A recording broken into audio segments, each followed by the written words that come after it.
bringing you quality video games for over 75 years. In the year of our Lord, 1982, polystructures fell from space. Massive but light, they touched the atmosphere and stuck. Science made new materials. Builders made new cities. Families made their homes thousands of feet above ground level. Art made the floating super sculptures, and culture made the floating caviar socials to regard them. In the year of our Lord, 2011, you cannot look up from beneath the city and see the stars. But you can look down from above it, and you can jump. The jumps you make are not about art. They're about a reckless disregard for safety. The jumps you make are not about culture. They're about a reckless disregard for regulation. The jumps you make are not about science. They are about a reckless disregard for gravity.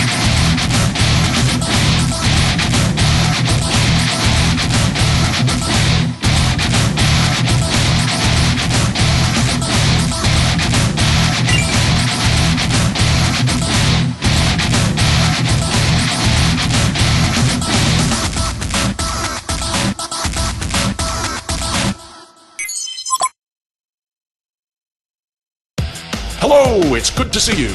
I can't see you literally, of course, as that would be a violation of your privacy. But listen up, I want you to grab this game because it's the best one we've ever made. I mean, those little cubes out there, maybe you want to find out what they all do. And now you can, so I'm going to tell you a little story. Now this is our 13th game, and it didn't program itself, no sir. It all started last year when our fixer passed around a video. Not the dirty kind, but the kind with people just screaming down the side of a mountain with nylon squirrel suits and no health insurance. Now, when you do something for fun and making a mistake means you end up missing parts of your body, they call that an extreme sport. And this extreme sport they call base jumping. So we saw these guys screaming down the side of a mountain, laughing into the very rotting face of death personified. And we knew we needed to turn this into a game. And this game's about jumping off a building and mooning the elderly for points, which in certain areas of the US can get you convicted as a sex offender. So we needed a team to write the code and to pen the story and to paint the art and to rig the models and to test the alpha and, well, you know, everything you need to make a game out of nothing. So we went outside into the great outdoors because that's where we get all our best stuff.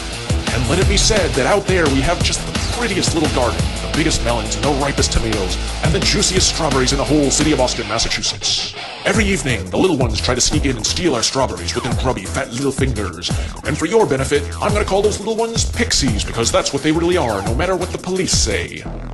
The garden's fenced in by a labyrinth that keeps most of them out. But pixies never refuse a dare, so they keep trying to sneak past the pits with the spikes and the bulldogs and the African pygmy hogs, because if you've watched any movie at all in the past 10 years, you know that the best thing to do is to feed them to pigs. And with all these traps, it's only the smartest pixies that make it to the center in one piece. And those are the ones that write all our games. It's the pixies who wrote the game that you're playing now. They're the ones that came up with the idea of flipping off spectators and downing shots of imported espresso and mainlining six-packs of whiskey and the meditation and the anti-meditation and headbutting exploding poultry and spectators who fall from windows and break their heads open so that out sprout sunflowers that you can pick up for a cool 1,000 points. All of which, I might add, is something you can do now or something we're working on right this very minute. Now you can catch pixies with common household items if you're not afraid to get your hands dirty. And so we caught them, and we clipped their pretty little wings off, and we chained them up in the part of the basement that's not on any blueprint the city knows about. And we set them down to work on this game for a year, and we didn't let them up until they were done. Not to eat, not to sleep, not for anything. By the time they finished, most of them had died of dysentery, much like your oxen do whenever you cross the Missouri River on an 8-bit home computer. But don't feel sorry for them, because pixies are nasty, nasty little creatures. They'll steal anything that's not nailed down, and they'll gnaw the skin right off your finger if you let them, because cruelty is how they express affection.